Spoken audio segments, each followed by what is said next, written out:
बनारस की आवाज news channel like subscribe share जरूर करें। अस्सलाम वालेकुम, मेरा नाम है मकबूल अहमद और आप देख रहे हैं बनारस की आवाज न्यूज चैनल।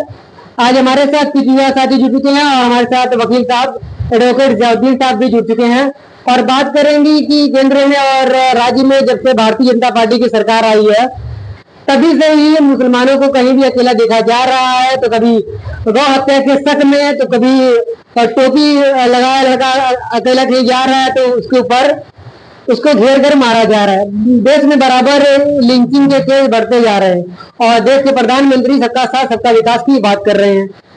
तो तमाम बातें करेंगे कि जिस तरह से देश के अंदर अभी अलीगढ़ में जो मामला हुआ गौ हत्या के शक में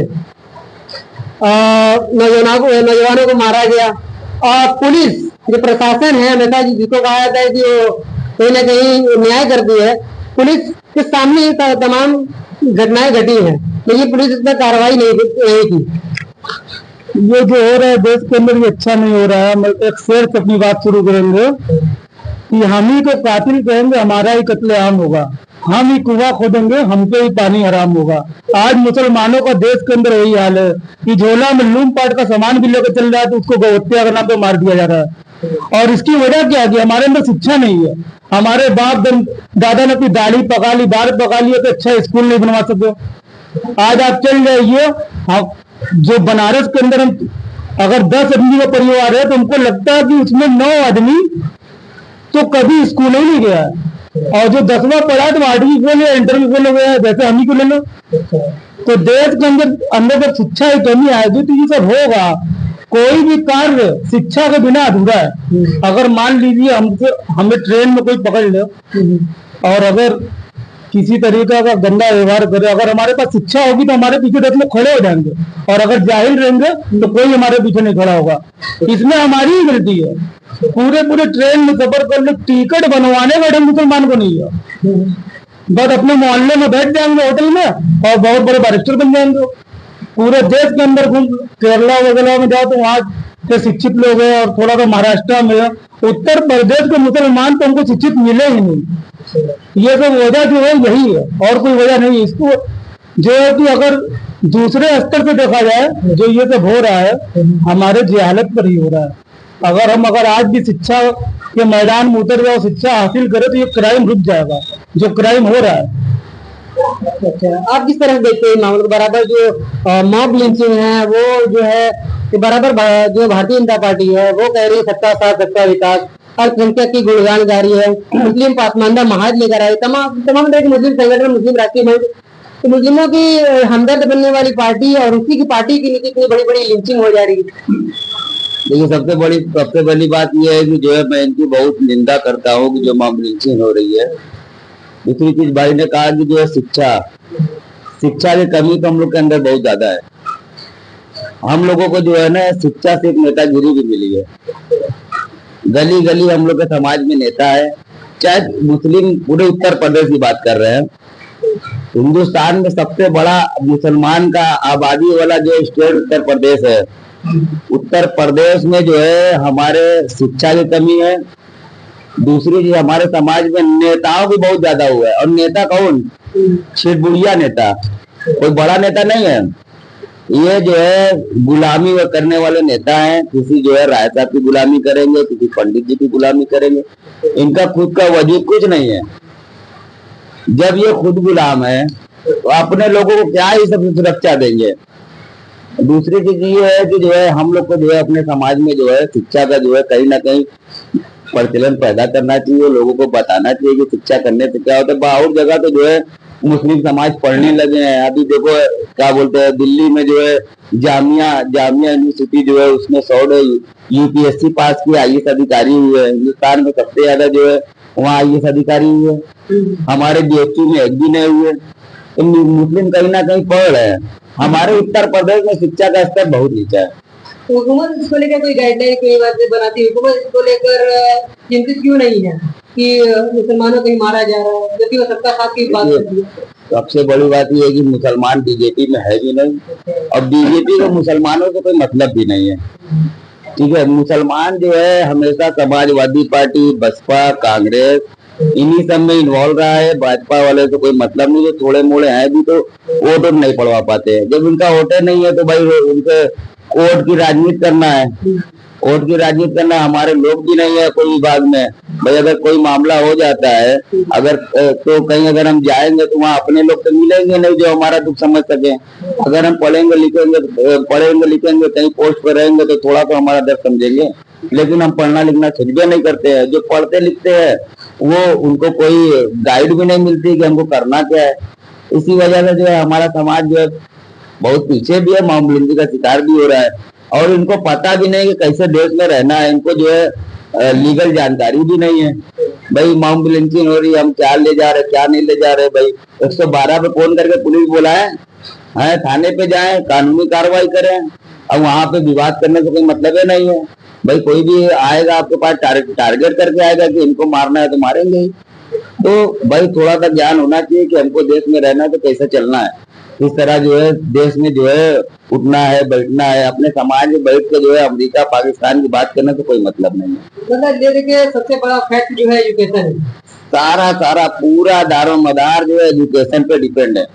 जो पढ़ लेगा लिख लेगा कुछ बन जाएगा, उसको कोई प्रॉब्लम नहीं है, उसको अच्छी सोसाइटी मिलेगी। भाई हमारे हिंदू समाज में भी बहुत से जो है ऐसे लोग हैं जो सारे धर्मों का सम्मान करते हैं। भाई हर धर्म में जो है कोई सारे लोग जो है नफरती नहीं होते। हमारे समाज में भी नफरती है और वहाँ भी नफरती है। जो नफरती टाइप लोग है वही सब कर रहे हैं, अच्छे लोग सब नहीं करते। देश के अंदर जो है कि बराबर सोशल एक्टिविस्ट के ऊपर कार्रवाई हो रही है जगह जगह पे। इससे पहले सोशल एक्टिविस्ट हरीश मिश्रा जी जो तमाम दलित मुसलमान तमाम माइनॉरिटी के हर मुद्दे पर तमाम मुद्दे पर बोलते रहते हैं, उनको इससे पहले गिरफ्तारी हो गई थी। उसके बाद शेर पूर्वांचल जिसे कहा जाता है आबिद शेख जो कि दलित मुसलमान अल्पसंख्यक सभी के मुद्दों पर सक्रिय रहा। जहाँ भी हुकूमत की गलत नीति आ रही उस पर बेबाक तरीके से अपनी बातों को रखता रहा है। आज उनको किस तरह से गिरफ्तार कर लिया गया है, किस तरह से मामले में देखते हैं कि ऐसे शख्स को गिरफ्तार करना ये एक संघर्ष है। अगर उन लोगों की गिरफ्तारी हुई है तो गिरफ्तारी तो होना ही है। अगर आपको नेतागिरी करनी है, समाज सेवा करनी है तो आप जेल नहीं जाएंगे, एक अच्छे नेता नहीं बन सकते। आपको ऊपर जेल जाना फर्ज है, वरना घर में बैठे रहिए। अगर वो जेल गए तो घबराने और चिल्लाने की कोई जरूरत नहीं है। उनका वक्त आएगा वो बाहर आ जाएंगे। और किसी दूसरी पार्टी पे इल्जाम लगाना ही बता रहे हो तो आप अपने पीछे वाले की क्यों बात करते हो, क्यों दलित की बात कर रहे हो, क्यों मुसलमान की बात कर रहे हो। तो जेल जाने का उत्तर रखो और ना खामोश रहो। उनके जेल जाने पर मातम करने की कोई जरूरत नहीं है। वो निकल जाएंगे, अपना टाइम आएगा और निकलेंगे तो फिर बुलंदी खुद उनकी खुद ही हो जाएगी। जिस तरह से आबिद भाई को गिरफ्तार किया गया है, क्या था पूरा मामला? जहाँ तक ये आबिद भाई का मामला ये था कि जो है एसीपी के साथ उनका उठना बैठना था। एसीपी ने अपने भरोसे पे बुलाया बयान दिलाने के लिए। जहां तक मुझे पता है आबिद भाई के मुंह की जुबानी बता रहा हूँ। आबिद भाई ने कहा कि एसीपी से हमारी बात की, उन्होंने बोला कि जो है आप आइए, आपका बयान लेना है, आपके खिलाफ SC/ST का मुकदमा है। वहां पे जाने पे आबिद भाई बयान दे ही रहे थे तो कुछ शादी वर्दी में पुलिस वाले थे, उनको जो है जबरन पकड़कर उनको चेतगढ़ थाने में बंद कर दिया। अब बोला कि आपके खिलाफ जो है मुकदमा SC/ST का और लूट का, इसलिए जो है इसलिए आपको बैठाया गया, आपको यहाँ से जेल भेजा जाएगा। तो आबिद भाई ने कहा ठीक है मुकदमा है तो जेल भेज दीजिए। बाकी सारे लोग गए भी उनके सपोर्ट में और कचहरी भी काफी लोग थे इनसे मिलने के लिए। तो कहीं ना कहीं जो है आबिद भाई के साथ गलत हुआ है। इंशाल्लाह बेल जल्दी हो जाएगी, बेल होगी तो और आबिद भाई और दहाड़ के जो है जो भी काम करना होगा करेंगे। देखिए उनको जो है सबसे बड़ी बात ये है कि जो है आबिद भाई जो पुलिस वाले पे भरोसा कर लिए, पुलिस वाले पे भरोसा करने लायक नहीं है। पुलिस वाले अपने भरोसे में बुला के आपको जो है आपके साथ क्या कर देंगे क्या नहीं कर देंगे ये कोई नहीं जानता। क्योंकि भाई हमारे साथ भी कई बार ऐसा इत्तेफाक पड़ चुका है। लोग करते क्या है कि जो है पुलिस वाले कहते हैं कि वकील साहब भेज दीजिए, कुछ नहीं करेंगे। हम एकदम साफ कहते हैं भैया आप जाके पकड़ लीजिए, मेरे कहने पे नहीं जाएगा। आप पकड़, आप चला जाए, आप बढ़ा दीजिए उतने में तो हमारी इज्जत तुरंत खत्म हो जाए, खराब हो जाएगी। एकदम साफ साफ बात है। पुलिस वाले अगर बुलाते हैं तो मैं जिम्मेदारी नहीं लेता हूँ, मैं अपनी जिम्मेदारी लेता हूँ, क्योंकि पुलिस वाले इस समय जो है कुछ भी करने में जो है जरा भी चूक नहीं करते, कुछ भी कर जाते हैं। मतलब जिस तरह हरीश खिजरा जी को भगाया गया था, ठीक उसी तरह ही। हाँ भाई, चोरी के मुकदमे में जो चोरी करने वाला चोर को जो है आज तक हमने नहीं सुना, उनको गोली मार दिया जा रहा है। संकट मोचन वाले मामले में क्या हुआ? चोर ही था ना, चोर को गोली मार दिया गया। आज तक हम अपनी इतनी उम्र होगी, आज तक नहीं सुने कि चोर को गोली मारा गया। तो आजकल पुलिस जो है इनकाउंटर स्पेशलिस्ट हो गई है, उनको जो है गोली मारने में जरा भी जो है भय नहीं होता है, किसी को भी गोली मार दिया जाता है। तो चोर को गोली मार दिया गया, चोरी करने पे गोली मार दिया जा रहा है, तो पुलिस जो है कुछ भी कर सकती है भाई। इस पे जो है कोई कुछ कह नहीं, बेकार है भाई। आबिद भाई को पुलिस वाले पे इतना भरोसा नहीं करना था। आबिद भाई को चाहिए था कि अपना लिखित बयान दर्ज करके बाई कोर्ट भेज देना चाहिए था एसीपी को, या कमिश्नर के माध्यम से भेज देना चाहिए था। आबिद भाई जो पत्रकार पे भरोसा करके चले गए। जो काम वकीलों का है वो पत्रकार नहीं कर पाएंगे, और जो पत्रकार का काम है वो वकील नहीं कर पाएंगे। वकील प्रेजेंट ऑफ माइंड लगाता है कि यहाँ पे क्या होने वाला है। अगर वकील के साथ जाते हैं आबिद भाई, क्योंकि भाई उनके पास बहुत सारे वकील है, पीसीआर के जो मेंबर है, उनको वकील को लेकर जाना चाहिए था। वकील जाता तो पहले भापता था क्या मामला है क्या नहीं है, उसके बाद कहता आओ बयान करा दे। तनिको देखता मामला गड़बड़ है, आबिद भाई तो कहता जाइए आप, जो है आपका कमिश्नर गया तो जो है बयान भेजा जाएगा। तो आबिद भाई ने जो है कहीं ना कहीं चूक कर दी पुलिस वाले से संबंध रहने की वजह से। पुलिस वाले आरोप लगा रहे हैं लूट का आरोप।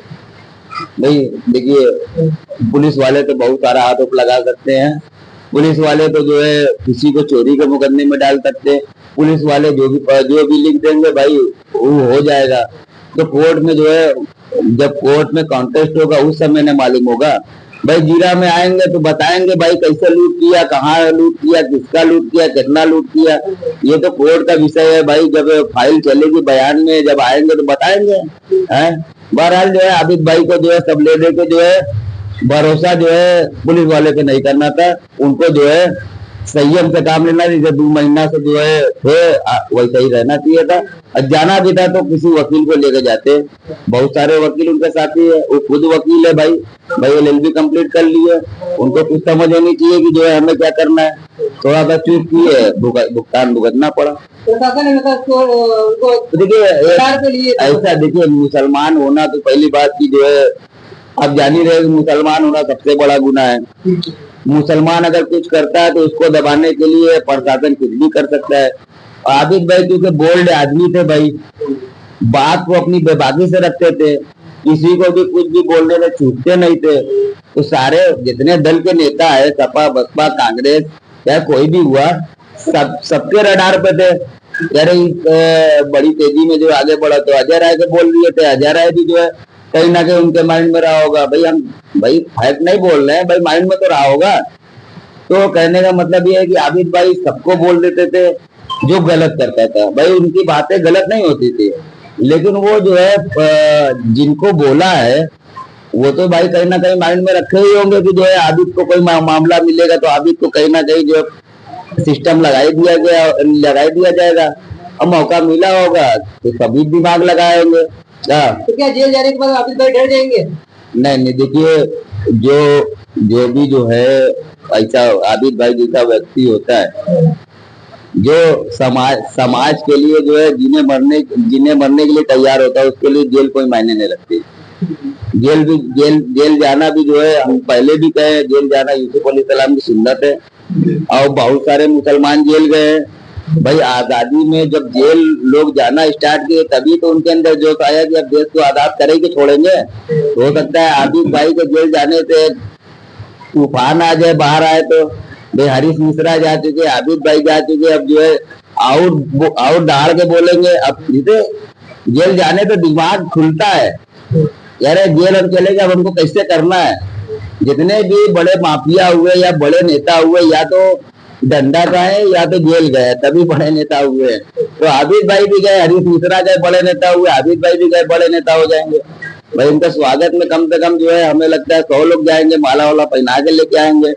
अब ये तो विषय है बस छूटने पर, लेकिन जो है कहीं ना कहीं आबिद भाई का काफी क्रेज हो गया था मुसलमानों में भी, हिंदुओं में भी, क्योंकि जो है सबके लिए लड़ते थे। इसलिए जो है आबिद भाई को कहीं ना कहीं दबाने के लिए उनको जो साजिश के तहत उनको जो है जेल भेजा गया। ठीक है, बहुत अच्छा लगा बात करके। हम बात कर रहे थे एडवोकेट जयाउद्दीन साहब के, और जिस तरह से शेर पूर्वांचल हाफिज शेख हमेशा बेबाक तरीके से अपनी बातों को रखते रहे हैं, चाहे देश में लिंचिंग हो चाहे कोई मुद्दा हो, हमेशा वो रखते रहे हैं हर बात को। और आगे भी जेल में छुटने के बाद भी उसी बेबाकी के साथ जहां भी गलत नीतियां होंगी उस गलत नीतियों का कड़ा विरोध करेंगे और जेल में जेल से बाहर आएंगे। मिलते हैं अगले में बनारस की आवाज न्यूज चैनल पर नए तो लाइक करें, सब्सक्राइब करें, दोस्तों में शेयर करें, कमेंट करके आप भी बता सकते हैं कि आप हाफिज शेख के बारे में क्या सोचते हैं। मिलते हैं अगले अपडेट में।